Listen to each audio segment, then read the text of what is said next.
You ever notice how doing the right thing isn't always the easy thing? That's the world Daniel lived in. He was respected, trusted, even admired by the king of Persia. But not everyone liked him. Some powerful officials were jealous. They wanted Daniel gone. So they tricked the king into signing a law. For 30 days, no one could pray to anyone except the king.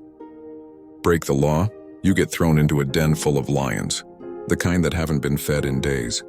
Daniel knew exactly what this law meant, but he also knew who he served.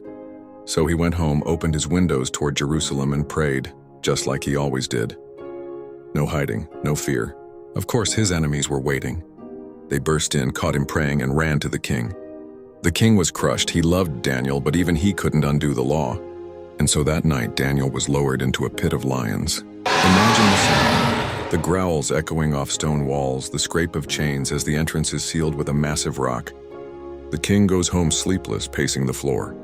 But in the den, Daniel is calm.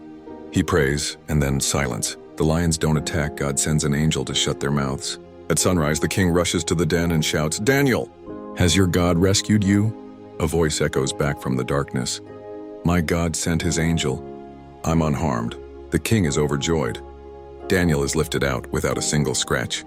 And those men who plotted against him? They faced the very lions they had prepared for Daniel. But here's what's amazing. Daniel didn't know how the story would end when he knelt to pray.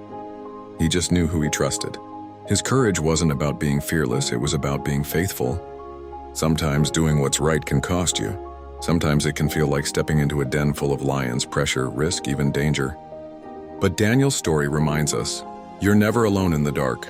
Even when the world tries to silence you, God still listens. So what's your lion's den today? And what would it look like to stay faithful, no matter what?